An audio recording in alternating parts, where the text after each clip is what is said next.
Anaïs se fait des films. Se fait quoi? Anaïs se fait des films. Qui se fait des films? Anaïs se fait des films. Salut tout le monde, bienvenue dans ce nouvel épisode de Anaïs vous répond, une petite capsule dans laquelle je réponds aux questions des auditeurs et des auditrices.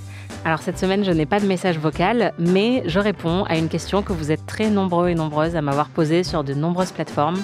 Une question d'actualité, oui, on va devoir en parler. Cette question, c'est « Qu'est-ce que je pense du nouvel album de Taylor Swift ?» Écoutez, ça fait des années et des années que je m'évertue à dire à tous les gens qui veulent bien m'écouter que Taylor Swift est une des plus grandes parolières de l'histoire de la musique. Et puis là, elle a décidé de sortir une chanson sur la bite de son mec. Donc, qu'est-ce que je peux vous dire de plus? Tu m'aides pas trop à faire ta pub?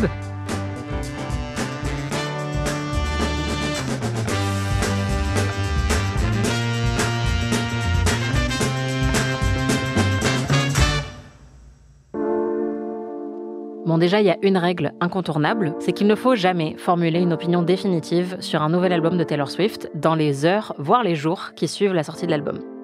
Moi, à chaque fois que Taylor Swift sort un nouvel album, je suis terrifiée. Déjà, je suis terrifiée pour les réactions que l'album va susciter, et encore plus post-Eras Tour, c'est devenu l'artiste la plus médiatisée du moment. Tout le monde l'attend au tournant, donc j'avais très peur des réactions que l'album allait susciter. Mais je suis aussi terrifiée parce que, honnêtement, c'est inévitable. À chaque fois qu'elle sort un nouvel album, à la première écoute, je cringe. Je remets toutes mes opinions sur Taylor Swift en question. Je comprends pas pourquoi elle a écrit certaines paroles. Je trouve ça très gênant. Et puis en fait, à la deuxième ou à la troisième écoute, déjà je vais me rendre compte que je connais déjà la chanson par cœur et qu'elle est quand même très forte pour trouver des mélodies extrêmement efficaces. Et puis, je vais un petit peu plus prêter attention aux paroles et au bout d'un moment, je sais pas pourquoi, mais il y a un déclic qui se fait et je commence à aimer. Alors, vous allez me dire peut-être qu'il faudrait pas, peut-être qu'il faudrait que je m'arrête à ma première impression. Mais c'est un fait, toute nouvelle sortie de Taylor Swift nécessite un petit temps de digestion et d'adaptation. Il y a plein de morceaux que j'ai trouvés insupportables et cringe à la première écoute, que j'écoute maintenant au premier degré en me disant qu'ils sont géniaux. Il y a aussi plein de choses dans les paroles que je vais peut-être pas remarquer à la première ou à la deuxième écoute et qui vont trouver un nouveau sens pour moi, parfois des années après. Donc là, on est plusieurs jours après la sortie de l'album. Je pense qu'il est temps de formuler une opinion. Je suis sûre qu'elle changera encore de nombreuses fois, mais je me sens déjà un petit peu plus à l'aise pour pouvoir dire ce que j'en ai pensé. Well, there it is. Il y a 2 ans, quand The Tortured Poets Department est sorti, j'ai cringé pour Florida, j'ai cringé en écoutant Down Bad, j'ai encore plus cringé quand elle a expliqué que cette chanson parlait d'être enlevée par des aliens, et maintenant, pourtant, je trouve que cette chanson est très bien.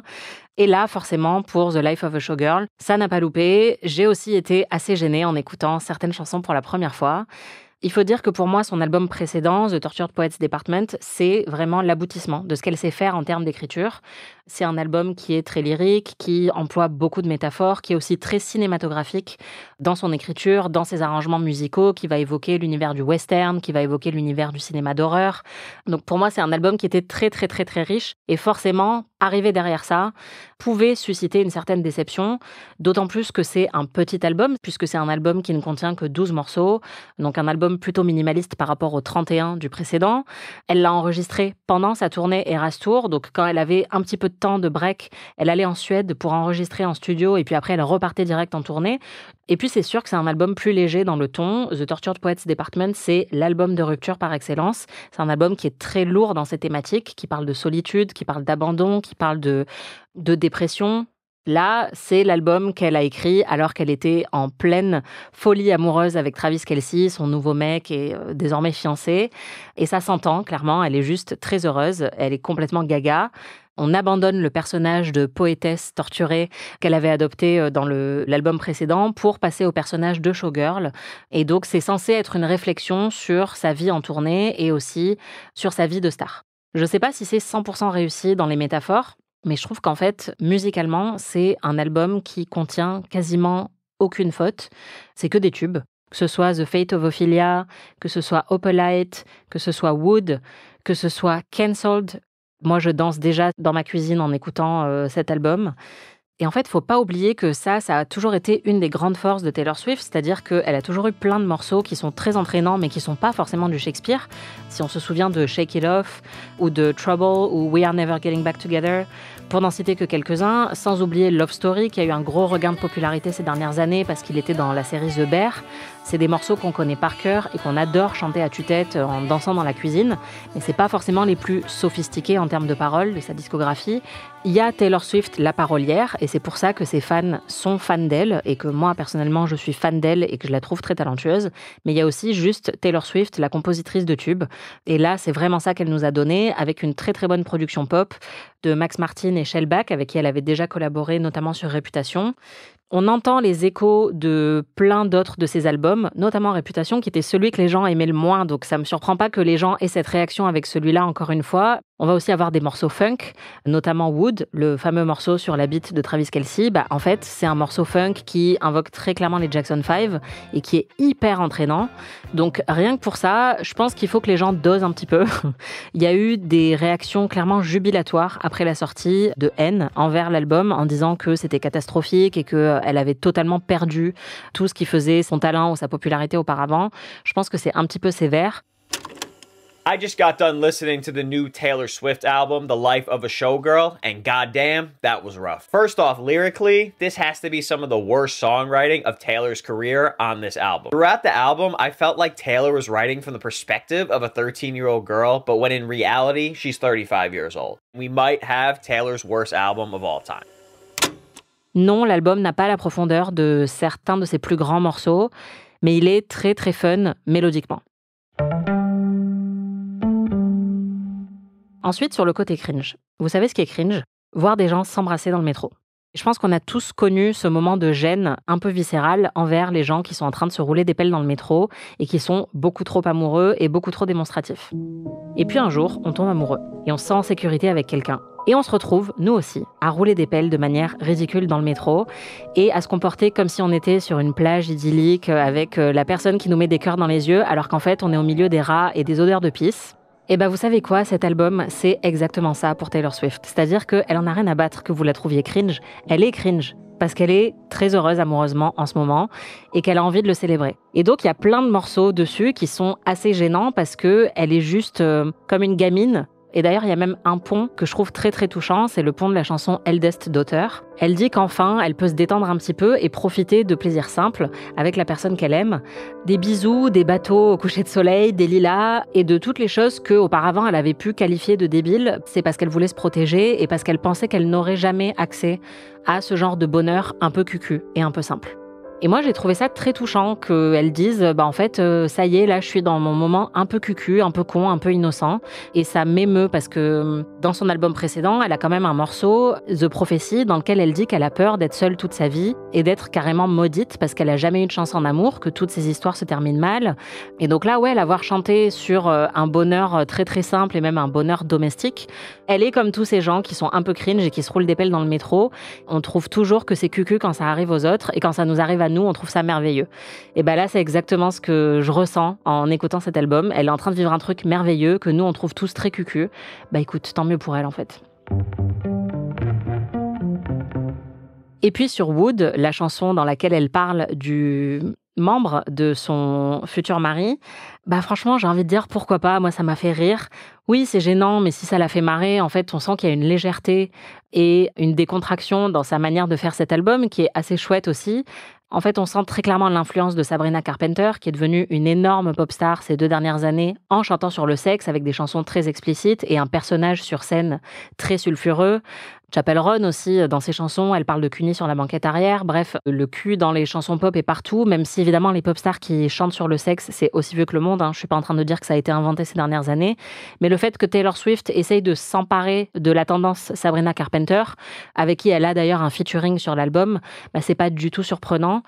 Pourquoi on lui reproche à elle plutôt qu'à d'autres artistes ? Je pense honnêtement que c'est en partie parce qu'elle a une image de blonde américaine un peu puritaine, quoi qu'elle fasse, et qu'elle arrive vraiment pas à casser cette image de perfection qu'elle a bâtie et qu'elle a travaillé très dur pour bâtir au début de sa carrière. Est-ce que je trouve que les paroles de cette chanson sont sublimes ? Non. Par contre, je trouve que musicalement, la chanson est très très fun et que c'est plutôt un tube en fait. I brought this into the studio and I was like, I want to do sort of like do a throwback kind of timeless sounding song. And I have this idea about like, I ain't gotta knock on wood, and we would knock on wood and it would be all these superstitions. And it really started out in a very innocent place.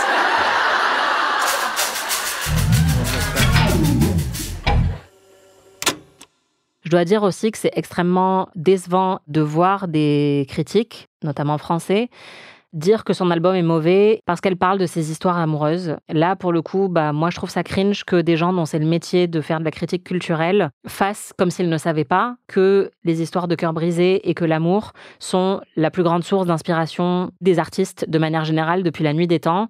Pourquoi on lui reproche à elle de trouver son inspiration dans ses histoires amoureuses et pas à tous les autres artistes de l'histoire? Je ne sais pas, mais visiblement, ça pose problème quand elle le fait. Oui, il est beaucoup moins profond que le précédent. Non, je pense pas que les paroles soient particulièrement impressionnantes, surtout quand on sait ce qu'elle est capable d'écrire. Mais je pense qu'il faut le prendre pour ce que c'est-à-dire un album court, pop, fun, enregistré dans des conditions un petit peu plus restrictives que ses précédents. Et c'est un album de transition. C'est un peu un recyclage de certains thèmes et de certaines mélodies qu'elle avait déjà utilisées auparavant, une tentative d'écrire sur d'autres choses et notamment sur son bonheur conjugal. Et donc non, c'est pas du Shakespeare, mais je pense qu'on peut peut-être un petit peu doser, apprécier l'album pour ce qu'il est, un bel objet pop qui est pas révolutionnaire du tout, mais qui est loin d'être catastrophique. J'ai pas envie de la comparer à d'autres artistes féminines parce que on n'est pas là pour ça. Mais il y a plein de chanteuses pop qui ont des paroles aberrantes en fait. Et personne les emmerde parce que c'est juste des bonnes chanteuses pop, que les mélodies sont cool et qu'on n'a peut-être pas le même niveau d'exigence avec leur écriture. C'est vrai qu'avec Taylor Swift, la barre est placée un petit peu plus haute. Ça fait que tout le monde lui tombe dessus. Non, c'est pas son meilleur album, mais c'est pas non plus son pire. Honnêtement, je pourrais encore parler très longtemps de cet album et de chaque chanson en détail, et c'est ça que je trouve très très fort avec Taylor Swift, et c'est la preuve que c'est loin d'être une mauvaise artiste. Je pense qu'il faut aussi noter le fait que personne n'a jamais les meilleurs morceaux préférés sur un album de Taylor Swift. Par exemple, moi, il y a des morceaux de cet album que je déteste, alors que je sais que c'est les préférés et les meilleurs selon une certaine Mary Telling. Et peut-être que nos avis vont s'interchanger dans quelques semaines, on verra. Je vais arrêter ma tangente sur Taylor Swift maintenant parce qu'il faut s'arrêter. Mais voilà, j'aimerais bien savoir ce que vous avez pensé de cet album. Dans tous les cas, je pense qu'il faut peut-être essayer d'appliquer un petit peu de nuance à la manière dont on parle de cet artiste. Si vous me connaissez dans la vraie vie, vous savez qu'il ne se passe pas une semaine sans que je fasse une tangente sur Taylor Swift. Et si vous ne me connaissez pas dans la vraie vie, maintenant vous savez que ça fait partie de mes sujets de conversation préférés. Et donc merci à tous les gens qui m'ont demandé mon avis sur l'album pour m'avoir donné une nouvelle occasion de partir en vrille sur Taylor Swift. C'était Anaïs vous répond. On se retrouve la semaine prochaine avec un gros épisode qui sera consacré à la mission d'un membre du jury dans un festival de cinéma, puisqu'il m'arrive parfois d'être membre du jury, et c'est ce qui va m'arriver ces prochains jours. Je vous raconte tout ça la semaine prochaine. Salut!